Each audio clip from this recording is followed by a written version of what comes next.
And I want to show you some of the wallpapers that are pre-installed in the device. Go to the wallpaper gallery here.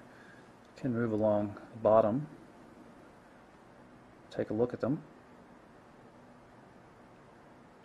and set them. And you can see it's that, and that nice kind of a 3D effect as you move from screen to screen. This is the dialer application in the MyTouch 3G. You can see very straightforward. There's no contact searching just from the dial screen though. Can easily get to contacts just through a tab, or you can get to just your favorite contacts, which I have marked here. It's a scrollable list, I just don't have enough to scroll. You can easily make a contact a favorite just by tapping or untapping the star next to the name in the edit record.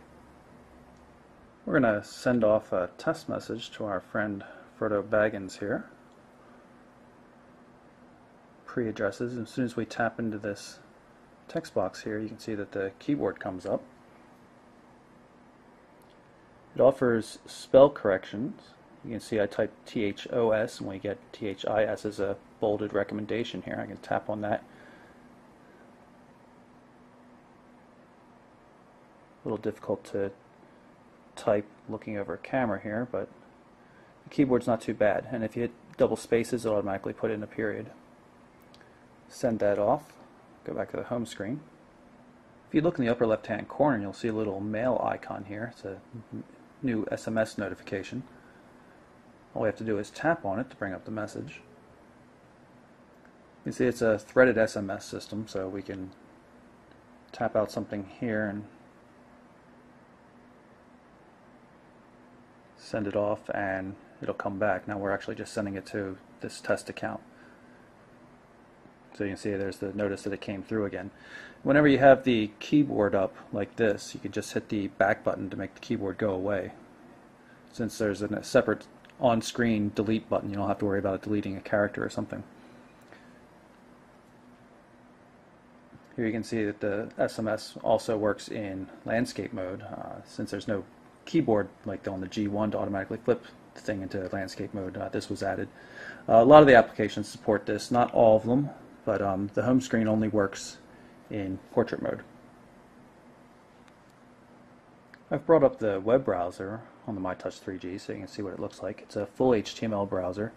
It doesn't support multi-touch zooming or anything like that. It uses this manual zooming control, which is a bit more clunky, but it still works pretty well. You can always hit this 1x button to get everything back to the default zoom ratio, which is pretty good to read for most things.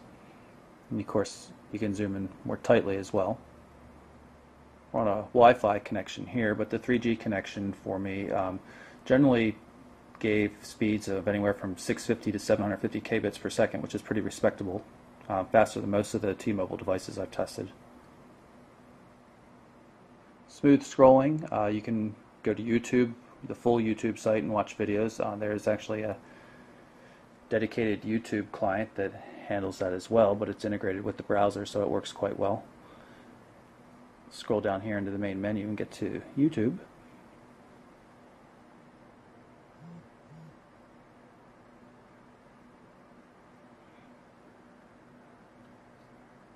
Works in landscape and portrait mode.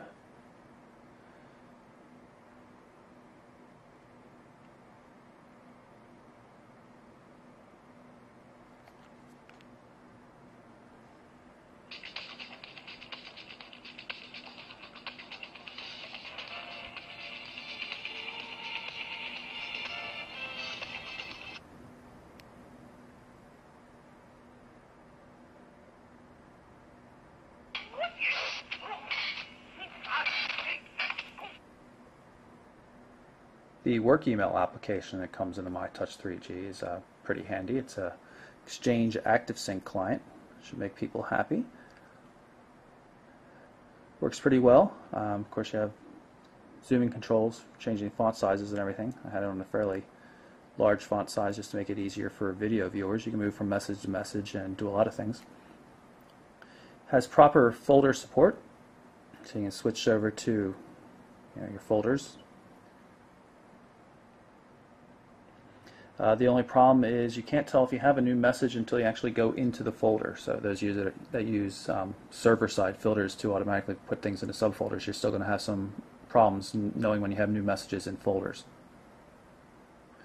It's worth noting that there's no contact or calendar syncing or anything going on with this. This is purely Exchange ActiveSync email.